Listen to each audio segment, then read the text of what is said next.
Salut à tous, c'est Max. On se retrouve aujourd'hui car nous avons eu la chance de voir en avant-première Il a déjà tes yeux, un film réalisé par Lucien Jean-Baptiste. Il sera dans quelques instants notre invité pour une interview. Bonjour, c'est Lucien Jean-Baptiste avec Max sur It's and Fun. Salut à tous. Alors aujourd'hui, nous sommes en présence de Delphine Théodore, Marie-Philomène Nga et Lucien Jean-Baptiste, le réalisateur de Il a déjà tes yeux. Bonjour. Bonjour. Bonjour. Bonjour. Bonsoir. Bonsoir. Alors pour vous présenter, vous Lucien Jean-Baptiste, donc vous avez plus de 12 films à votre actif et 4 en tant que réalisateur également. Ouais. Mais en fait, humblement, hein, je me permets de corriger, j'ai plus de 12 films, hein, j'ai au moins 60 films. Ah ouais. Et donc en 2009, vous avez fait La Première Étoile, donc c'est Oui. votre film avec 2 millions d'entrées. Oui, pratiquement 2 millions d'entrées. Il y a un souvenir d'enfance, ma mère qui, sans argent, nous emmenait à la neige. Voilà, et j'ai toujours eu l'envie de raconter cette histoire parce que pour moi c'était un souvenir comme si j'allais sur Mars. Et quand on va sur Mars, ça se raconte. Voilà. Et puis au-delà d'une simple histoire des Noirs qui vont au ski, c'est surtout un père de famille qui essaye d'apporter du bonheur à ses enfants. Un père désargenté, mais qui y arrive à la fin. Ok, et donc là, parlons du film Il a déjà tes yeux. Alors comment vous avez vécu, encore une fois de plus, cette relation étroite entre réalisateur, acteur et scénariste? C'était très difficile, mais c'est comme ça, c'est ma croix, c'est comme ça que je fonctionne. Je suis devant derrière, mais heureusement, je ne suis jamais seul parce que j'ai toujours de talentueux et talentueuses comédiennes pour m'accompagner dans ces aventures. Et grâce à ces personnes qui sont là aujourd'hui, j'aimerais qu'on leur fasse une hola. On leur fait une hola. Première radio, hola radiophonique. Pour les remercier parce que sans des bons comédiens qui comprennent le truc, on n'y arrive pas toujours. Ok, donc justement, on va voir, est-ce que vous pouvez nous présenter en quelques mots le film? Alors, le film, c'est un couple de noirs donc, qui désirent adopter, ils ne peuvent pas avoir d'enfants. Et puis un jour, ils ont un coup de téléphone et donc, enfin, un petit bébé est arrivé. Il se trouve que ce petit bébé est blanc. Donc, il va y avoir énormément de réactions de l'entourage de ce couple, plus ou moins bonnes. Et voilà, le film parle de tout ça, de la différence, de la peur de la différence, de l'acceptation de la différence, de l'adoption au sens général du terme. Voilà. Et à la fin du film, on se rend compte que c'est une histoire d'amour. Oui, Ouais. et c'est très drôle. C'est une histoire drôle. Enfin, Ouais, alors nous on a vu le film et franchement, on a vraiment bien aimé. Hein. Bon, faudra en parler à tous les jeunes de It's and Fun. Tu es jeune, tu écoutes It's, tu es fun. Va voir, il a déjà tes yeux. Is even Avenue Heights. Donc, dans le film, on retrouve Aïssa Maïga, donc qui joue Salimata Aloka, votre épouse. Donc vous-même, Paul Aloka. On retrouve aussi Zabou Bretman, qui joue Madame Mallet, donc l'assistante de l'ASE. Oui. Et Vincent Elbaz, qui joue Manu, votre cousin, et qui sera plus tard le parrain de Benjamin. Ouais. Voilà. Et pourquoi mon cousin? Non, c'est mon ami d'enfance, mon copain d'enfance. votre- C'est pas grave, c'est très bien. C'est mon copain d'enfance, c'est mon sauveteur. Il est. Delphine parlait de la différence. Effectivement, c'est un garçon qui est complètement différent de moi, mais un but commun, une envie commune, voilà. Et puis j'en fais mon parrain. Et surtout, il faut voir ce film rien que pour voir le caleçon vert de Vincent Elbaz. Et oui, mais je disais caleçon pour pas faire peur aux auditeurs. Tu vois, parce que c'est des jeunes, c'est It's and Fun. Si je dis le slip, elles vont faire trop pas de la balle. Je suis au bout de ma vie, le sujet du film. Toi, un petit caleçon funky, elle voit ça mieux. Tu vois ce que je veux dire? C'est pour ça. Donc vous jouez la mère de Lucien. Non, Non, mais- je suis mais la il a pas belle-mère vu de le film, Mais hein. bien sûr que oui. Sur It's and Fun, il regarde pas Je les suis films. la mère hein. de C'est ma Salimata, belle-mère. dont la belle-mère. La mère de Lucien, Salimata. c'est la grand-mère. Désolé. La mère de, Pas désolé, vous c'est êtes ça la, qui est rigolo. la- It's and Fun. la mère de radio Salimata. jeune.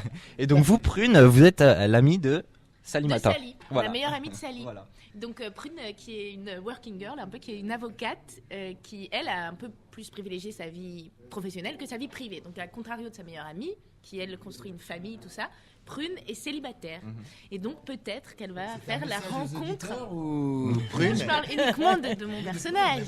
qui a fait un message aux auditeurs, Prune. Bien sûr. Mais ceci dit, non, parce que Prune Elle va risque peut-être de faire une rencontrer rencontre. une personne. On ne sait pas. Peut-être va-t-elle rencontrer un caleçon vert.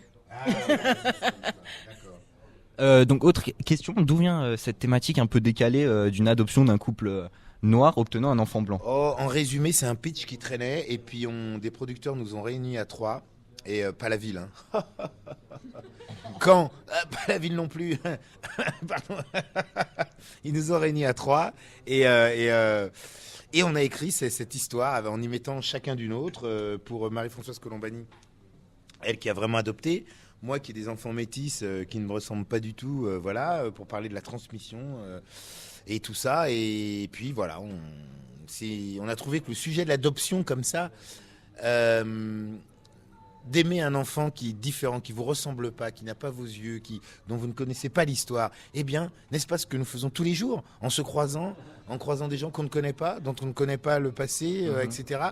Et pourtant, nous devons nous adopter, nous entendre. Donc, si vous voulez, l'adoption est une belle métaphore de ce que devrait être le monde et le rapport entre les hommes. Le vivre ensemble. Yeah, the live together. I mean, yeah, whatever. Yeah. Talk, man. Alors, est-ce que vous pouvez nous parler, vous, de votre avis important dans le film par rapport à l'adoption de votre fille? Vous avez 1 heure. Par rapport à l'adoption. Oui, votre avis avec votre mari dans le film est important pour l'adoption de Sally.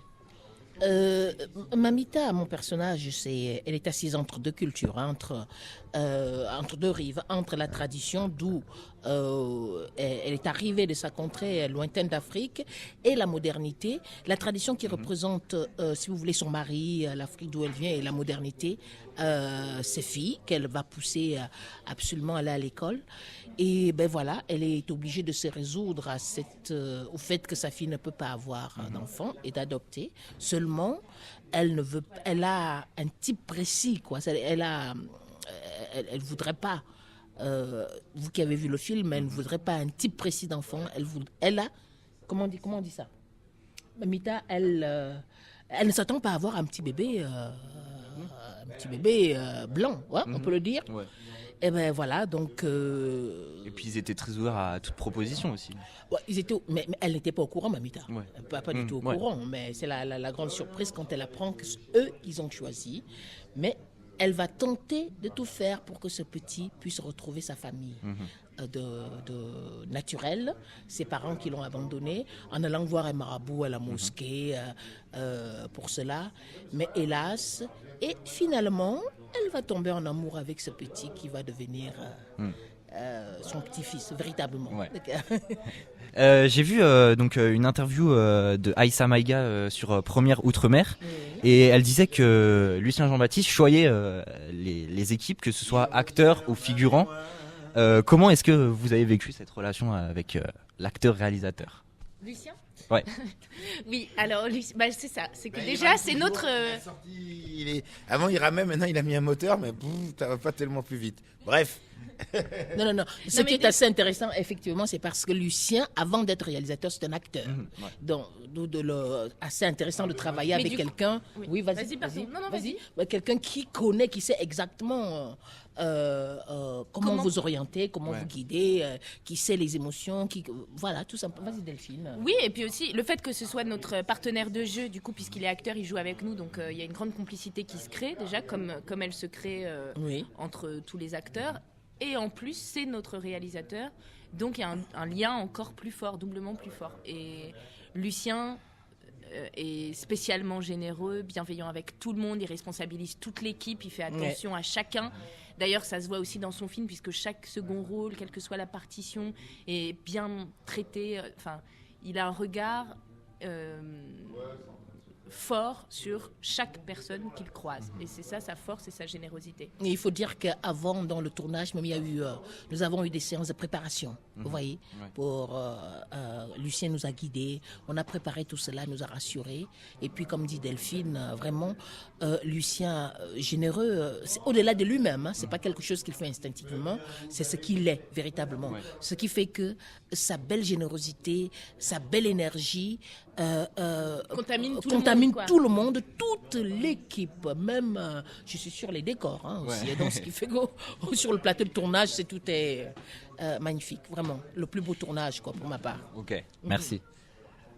J'ai juste Girls, what did you say about me? une dernière question pour vous. Spread thing, I hope so, baby. Yeah. Donc plus côté réalisation, donc comment est-ce que vous avez choisi l'enfant pour jouer Benjamin en fait? Eh bien, j'ai fait un casting tout simplement. J'ai vu beaucoup de bébés. Salut Créteil, parce qu'il habite à Créteil, le caméraman. Il habitait et il est venu se réfugier à Thonon. Créteil, il en a eu marre, wesh ma gueule.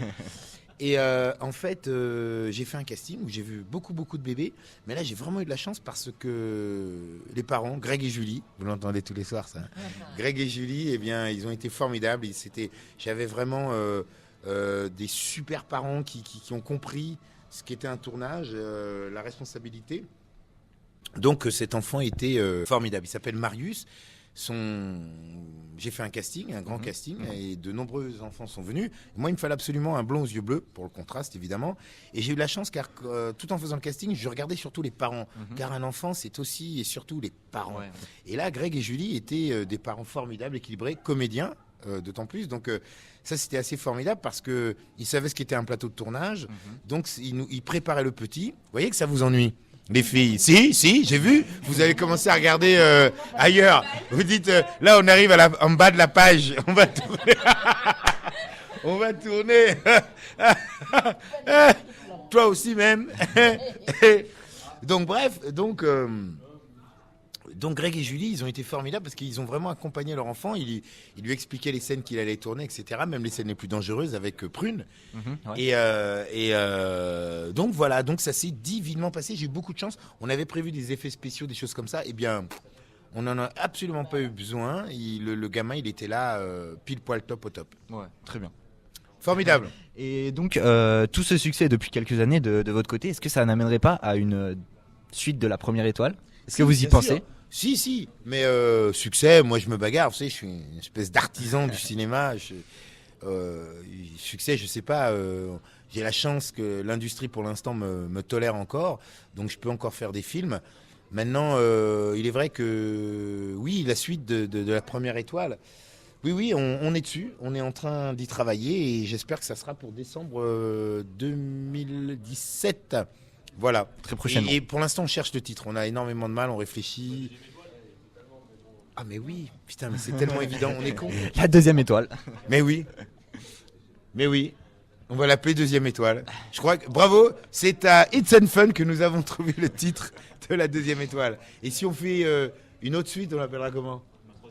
Oh, on est où? C'est des génies. Ce sont des génies.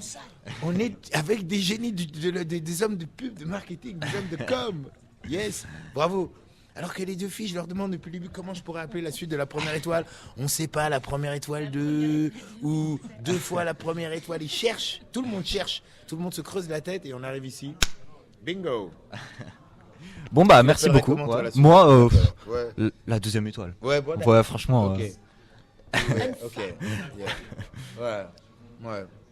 Bah merci beaucoup d'avoir répondu aux questions. Et puis donc on rappelle aux auditeurs que elle est là, la caméra. que le film sort le 18 janvier. Donc allez le voir en salle. N'oubliez pas. Est-ce que c'est toujours le même